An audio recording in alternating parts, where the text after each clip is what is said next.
Hi. Yeah, my name's Sebastian Goldspink. I'm a Sydney-based street artist, I guess.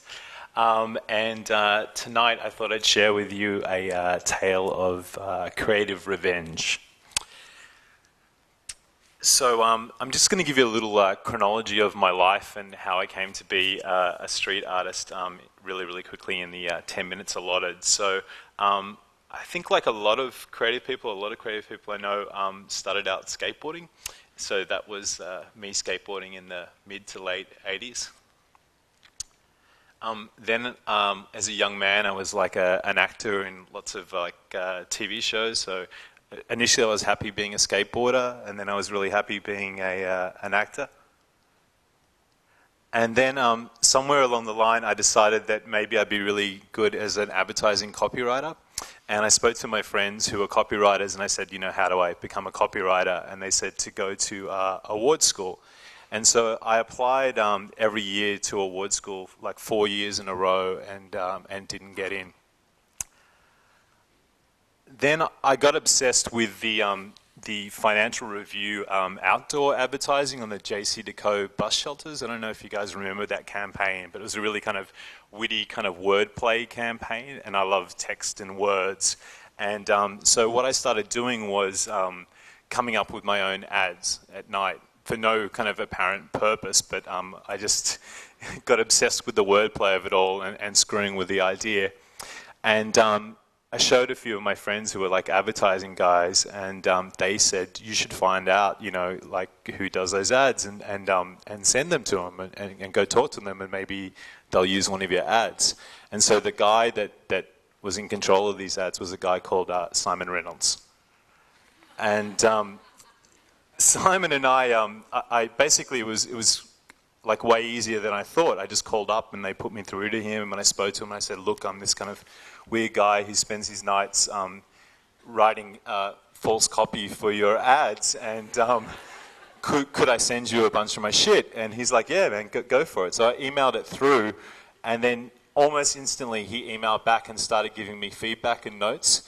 And for about 3 months, kind of, it seemed like all day, every day, I would just sit at home emailing him back and forth, changing little aspects of the ads and punctuation, and you know, he gave me lots and lots of tips. And basically what happened was he liked one of my ads, and so he said he was going to submit it to the client with his agency's ads, which I was psyched about.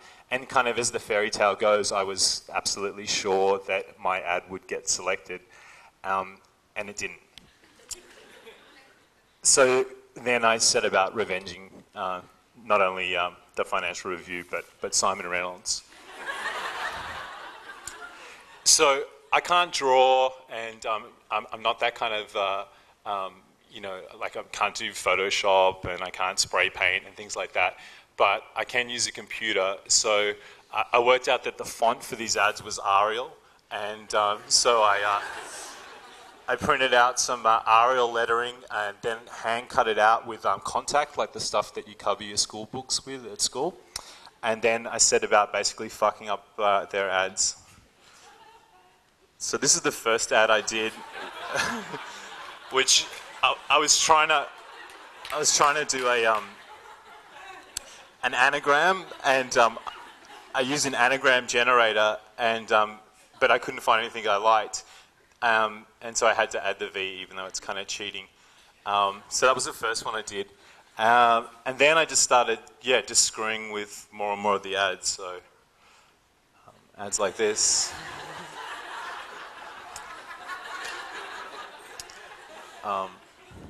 Ads like this. And I live in King's Cross, right by the fountain, and I'm also an incredibly lazy person. So all the ads that I defaced were all literally within 100 meters of where I lived. And I live directly next to the King's Cross police station. And most of the bus shelters that I did were right out the front of the station. And eventually, of course, the boys in blue, you know, they noticed what I was doing, and like I'm sitting there with a milk crate and a long neck and a radio, you know, hand cutting this stuff out. They're like, "What are you doing?" And I'm like, "It's cool. They're just stickers. Look, they come off." And so I struck a deal with them, which was that if I put them up and documented them, and then took them down and went and saw them and then brought them over to see that they'd been taken down, then it was sweet. So when I was lazy, I would do ads in King's Cross and take them down, but then most of the time I had to sort of get off my ass and go to other neighborhoods like Glebe and shit, and then I'd just leave it up. So then people like, you know, start seeing my work and they're like, hey, can you show photos of that in art exhibitions? So then I start getting into art exhibitions and putting them up, different galleries, and then just keep doing stuff on the street. Little weird kind of... A lot of the times when I was making this work was because I was fighting with my loved ones, and I was sort of kicked out of the house. I'm an insomniac, so I spent a lot of time roaming the street, so I just sort of see these kind of opportunities and hit them. Yeah, hand cutting out stuff. I'll just scroll through some ads. So this isn't a ad for ice.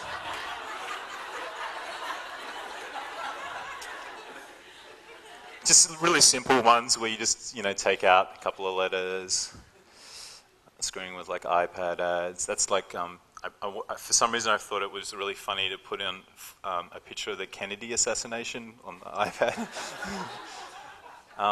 And then I got a studio, which is really cool, through Fraser Street, Queen Street Studios in Chippendale. And so I found a bunch of the ads, and so I was able to actually spend a lot more time on them, working through them. And I'm kind of obsessed with vampires, which you'll see. So everything's kind of to do with vampires. So this is just my studio. This is some out under the glass. So magically, I don't know how I do this, they appear under glass.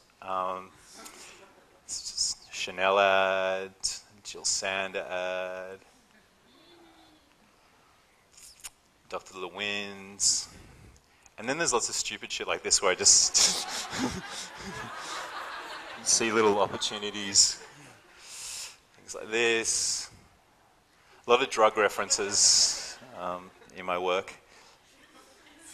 And then kind of serious political stuff, like my friend, he's a really serious like art curator guy, and he's all upset because Ai Weiwei, the Chinese dissident artist, was in prison. He's like, come on man, you should do a poster campaign for that. So we did that and hit Chinatown one night.